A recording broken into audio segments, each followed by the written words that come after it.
One of the most powerful deterrents we have to violent crime is the death penalty. As you said, your administration has taken bold, decisive steps to ensure that Washington, D.C. is once again a safe and secure city for its residents and all who visit. This is a presidential memorandum that directs your Attorney General and your U.S. Attorney for the District of Columbia, Judge Jeanine Pirro, to fully implement the death penalty here in Washington, D.C., where the evidence and facts of a case indicate that the death penalty should be used. Okay? Everybody understand? Death penalty in Washington. You kill somebody, or if you kill a police officer, law enforcement officer, death penalty. And hopefully there won't be that. So again, it's way down. I mean, we have had week after week after week where we haven't had a murder. I said that the other day in front of the president of Poland. The press was here, and I said, ladies and gentlemen, I'd like to announce that Washington, D.C. has not had a death in 4 weeks, a murder. And he looked at me and goes, is that good or bad? You know, he's saying, what kind of a place is this? But it's true for years. I mean, every week, essentially, somebody got killed or more than one. And this is a very safe city right now. We don't play games. And, you know, it's interesting. We took these careers out, career criminals. They call them careers. They left the word criminal out. But we took the careers out of here. And they're now brought back to their homes, or they're in jail, or they're in a jail in another country. And hopefully they're not coming back.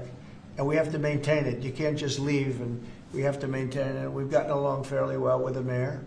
You know, she's getting a party that hates that the city's becoming safe. I mean, they're actually criticizing her because the city's becoming safe. But this is becoming this is right now a very, very safe city. This went from the most unsafe city in the country to the safest city in the country. There's no city any safer. That's a pretty big achievement. And we really did it in 12 days. But if you add an extra week to it, that'd be nice. And, I mean, you can go out to dinner. Restaurants are booming. You know, the restaurants were dead. They were dead. Even if you got to the restaurant, then somebody would come in and hold you up. You know, they'd hold up the whole restaurant. They go to Uber. Young ladies in the White House, they'd call Uber for protection. They'd run to the car because they were petrified to be from the entrance of their building to the car. Now they feel safe. They're in the car, and then the car gets hijacked while they're in the back of the car. This is what we were living in. We were living in hell. People that work in the White House, every time they see me, young women in particular, they say, thank you, sir. And I don't even ask them about what. I know exactly. I made their lives. Now they're living in a beautiful, glamorous place called Washington, D.C. with no crime, and that's the way it should be. Okay? This is the death penalty for somebody that kills people in Washington, D.C. I think it's capital. It's a very interesting capital punishment, capital city. Right? It's capital. But this is our capital city. We can't allow that to happen. People come in from Iowa to look at the Lincoln Memorial, and they end up getting killed. It doesn't happen anymore. It's not going to happen. And if it does happen, it's the death penalty for the person that did it. And this goes into effect. Yes, sir. Right? Pam, is that right?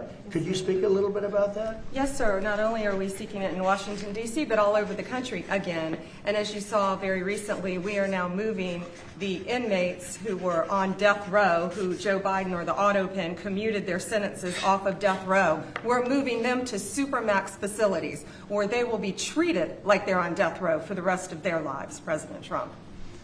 Okay. That's a big statement. Thank you very much. Okay.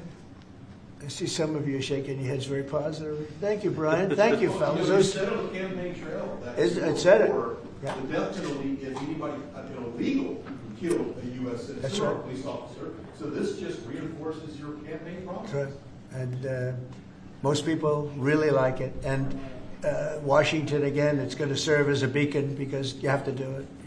These are bad people. When you look at that guy, the guy that killed the young lady in the train in North Carolina, that he'll be in trial for years. He'll get a good lawyer somewhere along the line. Somebody will come along, and what he did to that young lady, and she went into that train scared. You know, when she went in, the way she sat down, she was scared to just be there. She just wanted to not pay any attention to anybody, just not be noticed. And she had her throat slit. We don't want that in this country anymore. We're not going to have it in this country anymore.